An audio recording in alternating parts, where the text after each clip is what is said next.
Salut à tous. Alors aujourd'hui j'ai décidé de faire un petit bout de logiciel qui a pour objectif de faire communiquer en fait un capteur qui va lui-même communiquer avec un Arduino, qui va lui-même communiquer avec mon PC au travers d'une interface graphique sous Qt et qui va afficher un certain nombre de données sous OpenCV. Donc là c'est le grand jeu, c'est parti. Donc je me suis procuré auprès d'Adafruit un petit capteur qui est en fait une centrale inertielle, un IMU 9 axes qui s'appelle le BNO 055 qui intègre en fait par défaut les angles de l'air, donc en X, Y et Z, qui permet donc de situer le capteur dans l'espace. Et il a la particularité d'avoir déjà l'algorithme de fusion des capteurs fait, c'est-à-dire qu'il est directement intégré au sein des circuits intégrés. Alors j'aurais pu utiliser un autre algorithme, là en l'occurrence il s'agit des quaternions. Moi j'ai plutôt tendance à vouloir utiliser Kalman, mais après ça reste un choix personnel. Néanmoins cet algorithme fonctionne bien, donc la seule chose que j'ai changé, vous allez le voir un peu plus tard, c'est la petite virgule que j'affecte ici. Pourquoi? Parce que toutes ces données vont partir de l'Arduino vers le pour série, et la virgule va me permettre en fait de séparer ces différentes variables. Voilà. Donc, on va passer à l'interface Qt. Donc, comme vous allez le voir, c'est pas quelque chose d'un autre monde, hein, c'est quelque chose de relativement simple.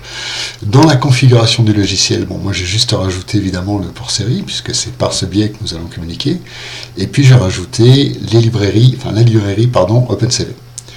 Sur les en-têtes, je pense que je vais passer très rapidement parce qu'il n'y a pas grand-chose à dire, à part ces deux lignes-là, qui sont très importantes, qui sont en fait des lignes qui vont stipuler quel est l'identifiant de l'Arduino que l'on utilise pour communiquer.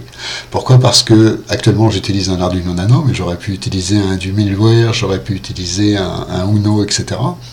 Et donc, au sein de mon code source, j'ai tout simplement fait une petite boucle, qui est ici, qui permet de détecter sur le port série de Qt directement les identifiants du vendeur et du produit. Ce qui fait qu'ensuite, une fois que je les ai, évidemment, je peux revenir ici et les coller de façon à garantir une très bonne communication entre l'Arduino et Qt au travers du port série. Voilà. Concernant le logiciel en lui-même, le code source, écoutez, il n'y a rien de particulier, si ce n'est qu'ici nous allons configurer notre port série pour ce qui est de l'Arduino. Alors vous noterez quand même que je ne suis qu'en lecture seule, je le répète, parce que nous n'envoyons aucune information sur l'Arduino. C'est l'Arduino qui nous envoie les informations de son capteur. Il est à noter que le capteur, le BNO 055, donc cette centrale inertielle, communique avec l'Arduino par un bus série, qui est un bus I2C. Par la suite, donc, j'ai configuré de la façon la plus simple qui soit mon port série.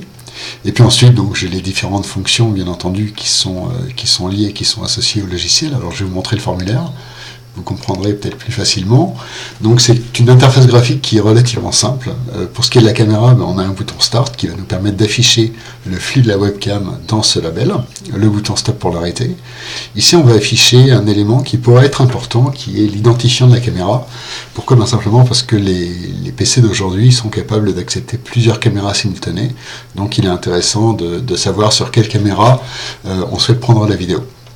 Ensuite, dans le cadre du réticule, alors vous allez le voir tout à l'heure lors de la démonstration, nous avons la capacité, en fonction du fond, en fonction de la luminosité, de changer la couleur pour avoir une meilleure visibilité. Bon, c'est pas quelque chose de fondamentalement important. Et puis ici, j'ai rajouté la capacité d'observer des logs que j'ai choisi. Maintenant, vous pourrez les mettre à votre sauce, bien entendu.